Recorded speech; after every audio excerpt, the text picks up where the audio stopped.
Friends, big boss house లో మామూలు రచ్చ జరగటం లేదు. ఇప్పటి వరకు బిగ్ బాస్ సీజన్ 8 ఒకలాగా వెళ్ళింది. కానీ ఇక నుంచి అసలు ఆ వేరే లెవెల్ గా వెళ్తుందేమో అనిపించింది. అసలు మొత్తం అక్కడున్న హౌస్ లో ఉన్న ఇంటి సభ్యుల పరిస్థితులు తారుమారిపోయాయి. ఎలాగా అంటే సోనియా వచ్చి నిఖిల్ ని ప్రేరణని నామినేట్ చేసింది. మణికంఠ వచ్చి నబీల్‌ని, నిఖిల్‌ని నామినేట్ చేశాడు. అసలు మాక్సిమం ఓట్లన్నీ నిఖిల్, నబీల్, ప్రేరణ, యష్మి.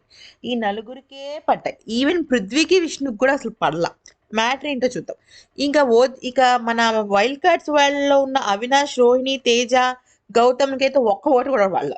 అంటే ఇక్కడ మ్యాటర్ ఏంటి అంటే వెళ్ళిపోయిన కంటెస్టెంట్స్ ఎవరైతే ఉన్నారో, ఓకే.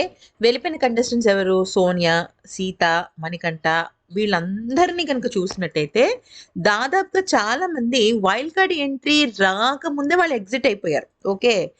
వాళ్ళు బయట ఉండేసరికి వీళ్ళు లోపలికొచ్చారు. ఇక మణికంఠ అండ్ సీత మాత్రమే వైల్డ్ కార్డ్స్ దగ్గర ఉన్నప్పుడు యాక్సెప్ట్ చేశారు. వైల్డ్ కార్డ్స్ వాళ్ళు మణికంఠని చాలా ప్రేమగా చూసుకున్నారు. అసలు తనని నామినేట్ చేయలేదు. తను మెగా చీఫ్ అవ్వాలని కూడా అనుకున్నారు. ఓకే. నెక్స్ట్ పాయింట్, సీతాని ఎక్కువగా వైల్డ్ కార్డ్స్ లో ట్రిగ్గర్ చేసింది ఒక్క నైనీనే. నైని ఇప్పుడు బిగ్ బాస్ హౌస్ లో లేదు.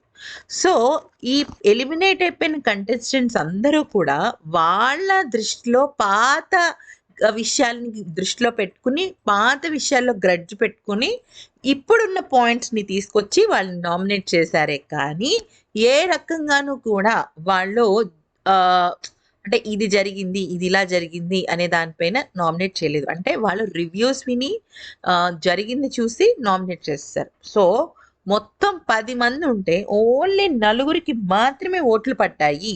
నలుగురు మాత్రమే నామినేషన్స్లోకి వచ్చారు అంటే it's purely personally targeting game అని అనిపించింది. లేకపోతే ఇది ఎవరి టార్గెట్ అంటే ఎలిమినేట్ అయిపోయిన కంటెస్టెంట్స్ టార్గెట్ కాదు, big boss target.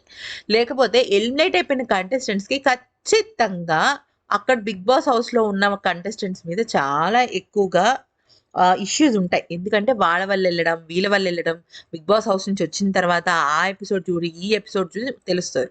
So Manikanta Nikhil నబిల్ని చేశాడు, అలాగే సోనియా నిఖిల్ని ప్రేరణ చేసింది, అలాగే మన సీత వచ్చేసరికి ప్రేరణ యష్మిని చేసింది. ఇలాగా ఒకళ్ళ తర్వాత ఒకళ్ళు ఈ నలుగురిని తిప్పి తిప్పి తిప్పి తిప్పి తిప్పి తిప్పి నామినేట్ చేశారు.